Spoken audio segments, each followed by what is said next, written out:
Last question बचा है हमारा 3x² माइनस एक्स माइनस 4। तो हमें जीरोज फाइंड करने हैं सबसे पहले तो जीरोज फाइंड करने के लिए क्या करना पड़ेगा, इक्वल में जीरो।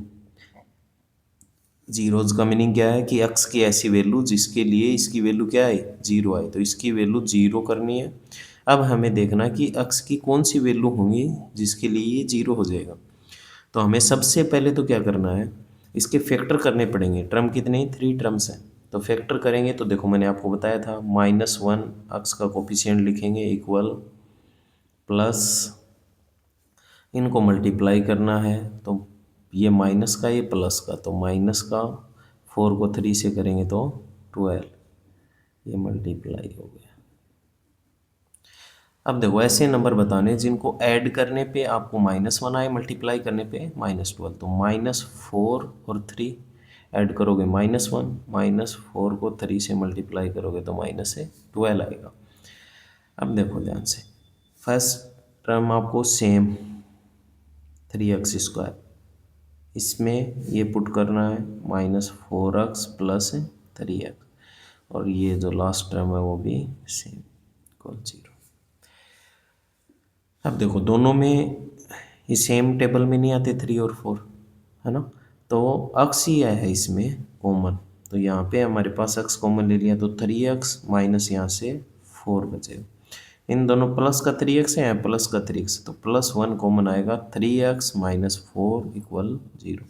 पूरे में से कॉमन क्या आ रहा है, 3x माइनस 4, और ये x प्लस 1 इक्वल 0, तो दोनों का मल्टीप्लाई 0, इसका मीनिंग क्या है, x माइनस 4 इक्वल 0 हो गया। तो या फिर x प्लस 1 की वैल्यू 0 होगी, 3x इक्वल 4 और x की वैल्यू क्या आएगी 4/3, ठीक है, x की वैल्यू क्या आएगी -1। सो जीरोज क्या आ गए हमारे,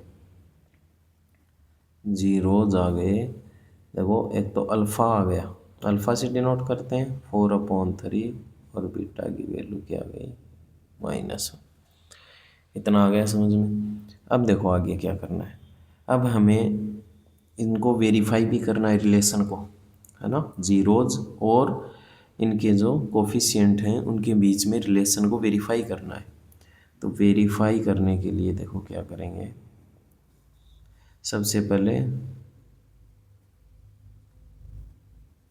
जनरल फॉर्म लिखेंगे ax² plus bx plus c, compare करेंगे। देखो a की वैल्यू हमारे पास क्या है 3 है, b की वैल्यू -1, c की वैल्यू -4, तो लिखेंगे where a equal 3, b equal -1 और c इक्वल -4, ठीक है, हो गया।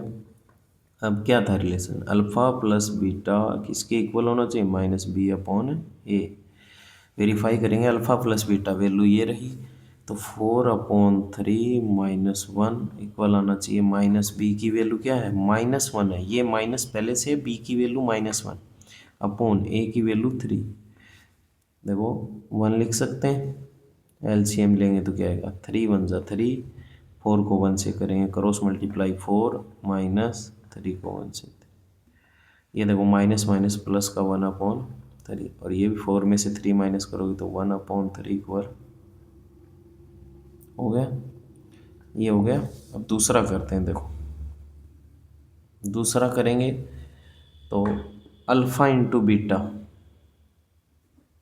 की वैल्यू c/a के इक्वल, दूसरा रिलेशन ये था। तो अल्फ़ा की वैल्यू क्या है 4/3 इंटू बीटा की वैल्यू -1, c की वैल्यू हमारे पास -4 और a की वैल्यू 3, 4 को -1 से मल्टीप्लाई करेंगे -4/3, और ये भी -4, तो वेरीफाई हो गया। अब देखो ये हमारा एक्सरसाइज 2.1 पहले कंप्लीट हो गई थी, अब एक्सरसाइज 2.2 का फर्स्ट क्वेश्चन कंप्लीट हो गया, ठीक है। अब एक्सरसाइज 2.2 में एक क्वेश्चन और है, क्वेश्चन नंबर 2, वो करेंगे हम पार्ट 2 में।